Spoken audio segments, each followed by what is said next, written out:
Well, I hope it's as beautiful a day wherever you are as it is here today. We had to turn on the AC for the first time this year. Now, at the end of today's program, I'm going to have a short political comment. I'm giving you fair warning now. I'll give you another warning then if you prefer.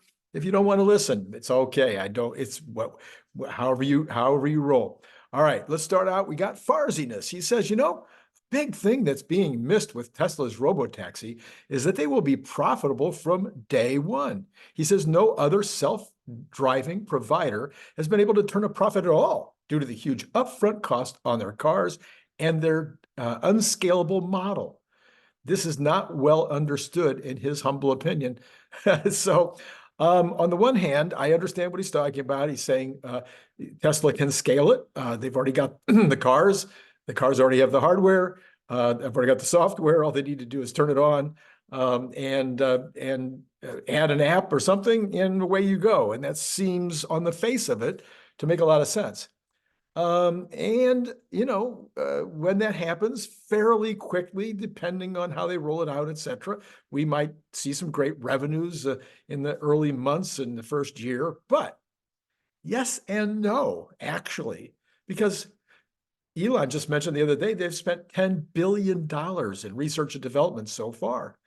Now, some of that expense might have already been applied to full self-driving income, or it might have been applied to auto income over the years. It may not be, he may be adding up things that are, R&D, and they're actually expenses that have been taken in order to get to where we are in FSD, and they might have already been applied, but some of that undoubtedly has not been applied. That's on the software side and on the development side and on the engineering side of the full self-driving package. But then you have the hardware side.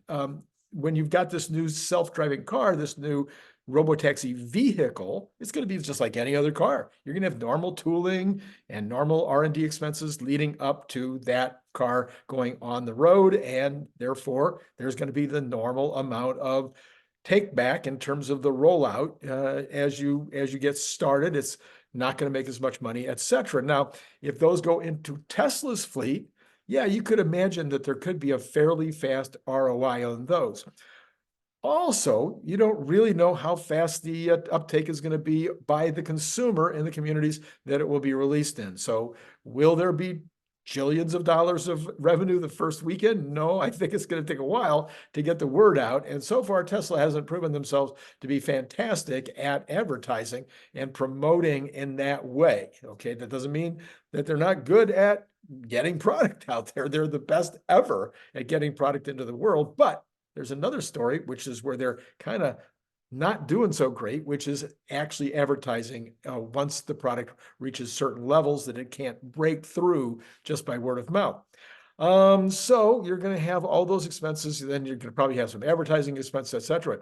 And you might be spending a lot more money on advertising in the beginning as you're trying to get into the business. Now, there's also the other side of it, which I've been talking about. I'd like to see them in relationships with Uber, with Lyft, with others, that would allow them to get market share very rapidly, and then also allow folks like me who own a Tesla with FSD to be able to just join Uber or Lyft and immediately go into their system and start earning revenues that way.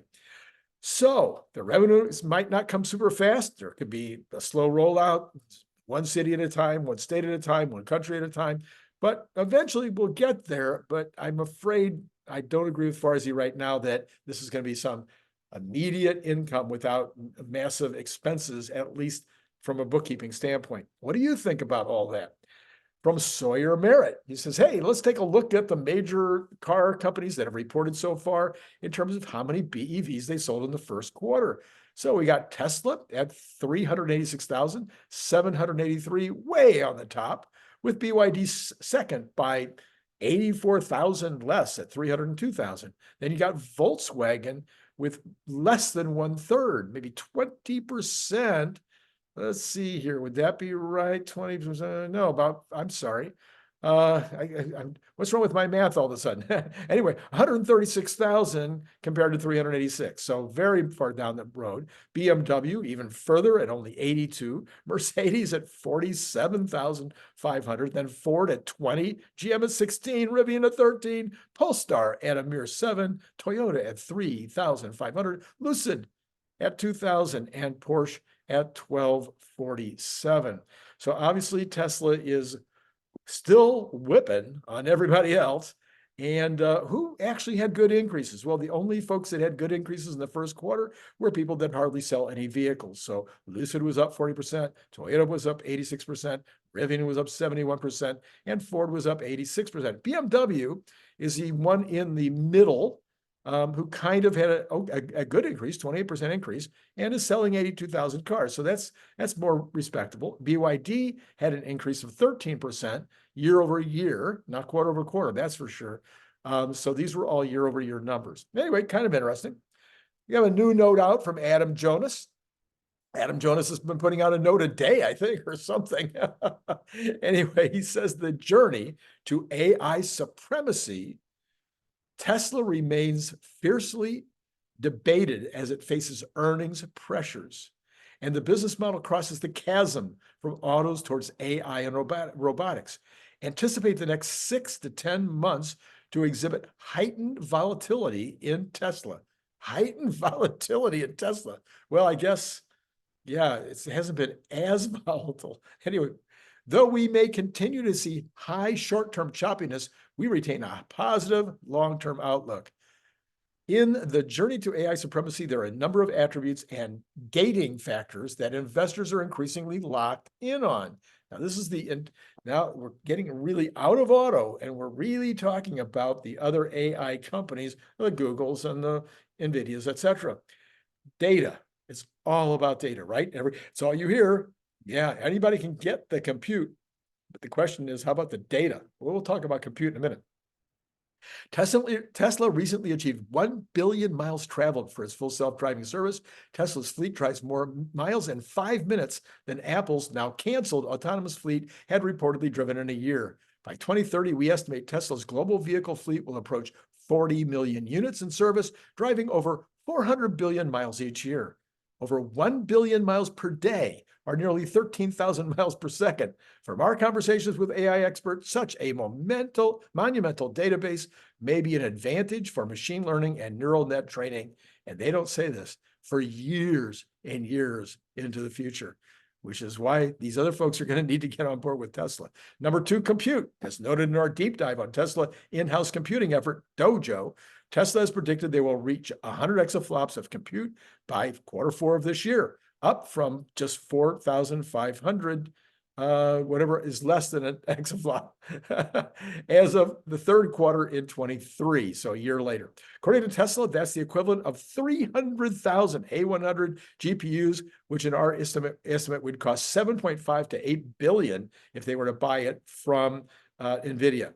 Whether the 100 exaflop goal becomes a reality by then or not, the company would either need to ramp up its in-house Dojo compute capability or substantially increase purchases of NVIDIA GPU clusters.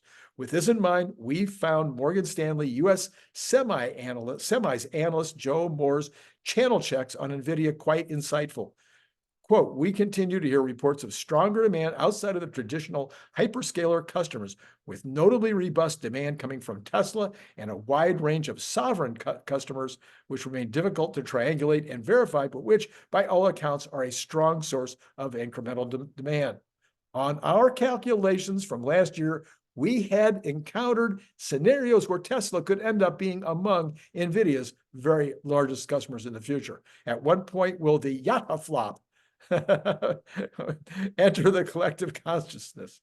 Then there's energy. He says, our electric utility and thematics team have been highlighting to investors the significant mismatch, here we go, between the hyper rapid growth in general AI power needs Elon's been talking about this for months and months and months, notwithstanding continued efficiency improvements and the slow growth in power grid infrastructure. While there are many chapters left to play out, Tesla's access to large amounts of low-cost electricity may prove to be one of its most deterministic advantages in Tesla's growing AI portfolio. We value Tesla Energy at $38 a share to Tesla, but this may not really capture the strategic value of Tesla's fast-growing U.S. renewable energy ecosystem. Tesla Energy and storage revenues were up 54% year over year in full year 23. Number 4, the path to monetization. Tesla's highly anticipated August 8th Robotaxi Day may offer some important clues as to the ongoing business model shift and the change of emphasis away from the increasingly oversupplied EV industry. However, we anticipate it may be difficult for Tesla to convince investors of their ability to achieve commercial scale under a timeline relevant to most investors. Really, really important here. Some investors are interested in this quarter. Some investors are interested in this week. Some investors are interested in a year. Some are interested in 5 years. What is your timeline? As for the full self-driving campaign, we expect improvements here to be nonlinear, and difficult to predict. While not claiming perfection, Tesla has described this upcoming FSD version as its chat GPT moment in terms of delivering a major step change improvement in performance of the system without labeling, without LiDAR, without HD maps. Having said that, we are concerned at the margin of the level of enthusiasm among some investors right now among the improvements in FSD version 12. I will tell you that I've been paying a lot of attention today to anybody that's already got 12.3.4 and some people that are still reporting on 12.3.3. The drives are getting longer and longer and longer.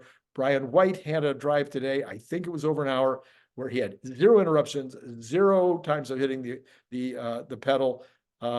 Nothing, zip 0, 100% perfect. And he said a very calming and lovely ride. Other people have reported, I believe another one was an hour and a half with 0 interruptions. I have been a little surprised. I haven't seen anything from Chuck Cook yet. And a couple of the other regulars have not given very big results yet. So I'm really paying attention to that. As soon as I see those results, I will certainly pass them on to you, maybe tomorrow morning in the After the Bell show. All right, this is Randy Kirk, by the way. Sorry, that was a big introduction. If you haven't done it yet, could you hit the like button? Could you hit the subscribe? If you haven't done that already, the subscribing numbers are going up like crazy, way over 21,000 now.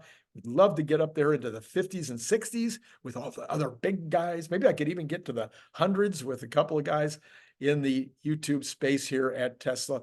Anyway, and then go down below, hit that Patreon deal where all you have to do is hit the link, take you right over there, and you too could become a producer on this show.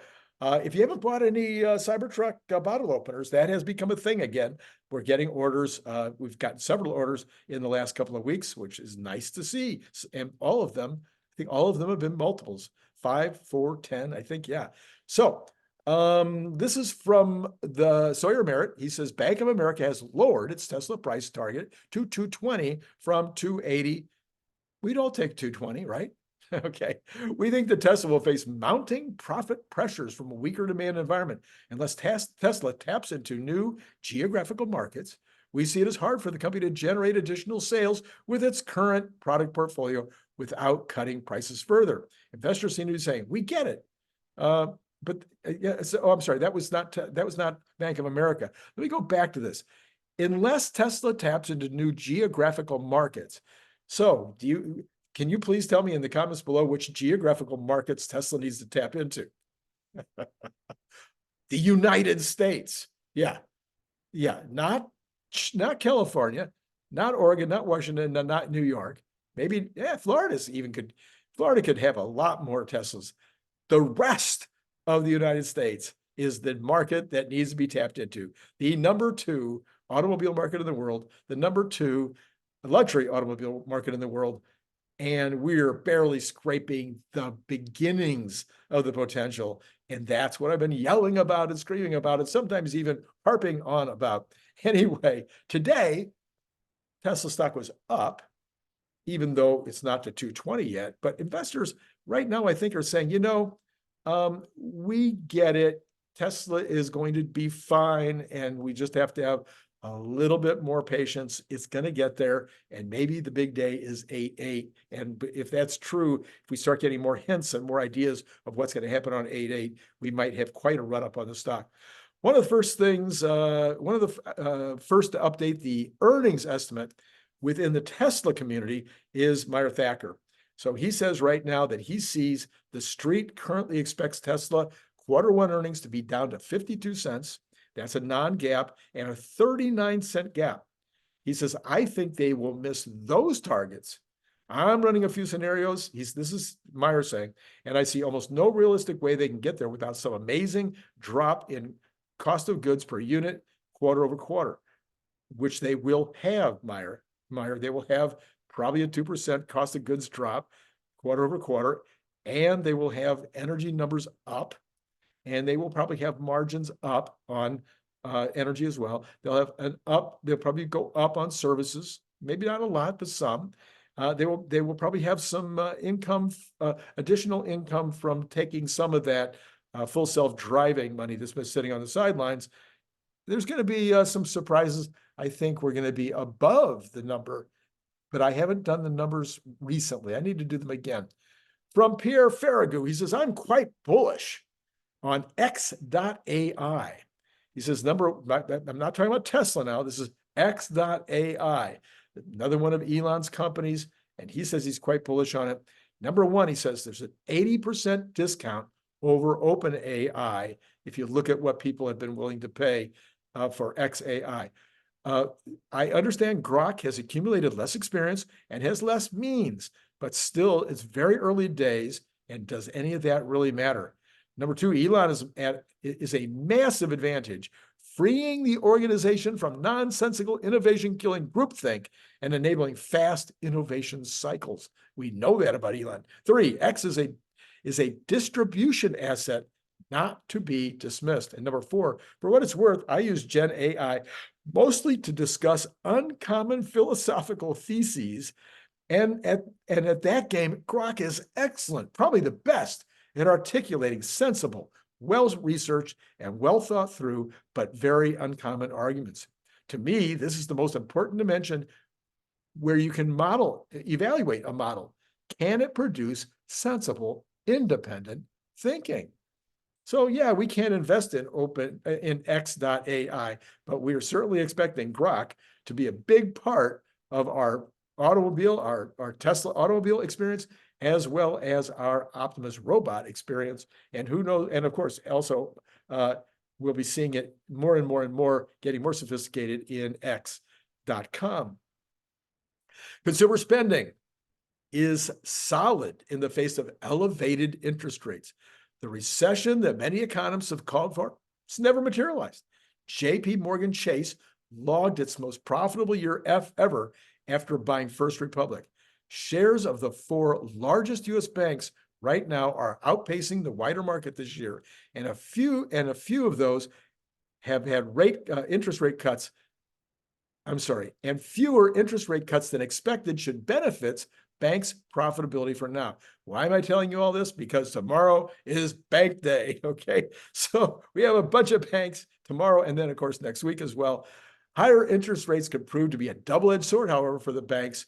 Among the threats to their health is uncertainty over how the companies, consumers, and investors they do business with can weather a period of higher for longer borrowing costs. Let me say it again. If the borrowing costs stay at 5.25%, the consumers will adjust to it. Please let me know in the comments below. This is not the first time we've been at these rates. We've been much higher than this. People continue to buy houses and cars and businesses and everything else with higher interest rates than this. People adjust, and they will adjust again to these interest rates. Moreover, we've now all been trained what to do when interest rates actually finally do come down. Over the last 20 years, we've learned how to refinance. Refinance cars, refinance houses, refinance business loans, refinance credit cards.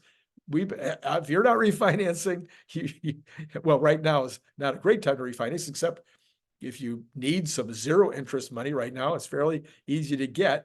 on credit cards if you have a good credit rating.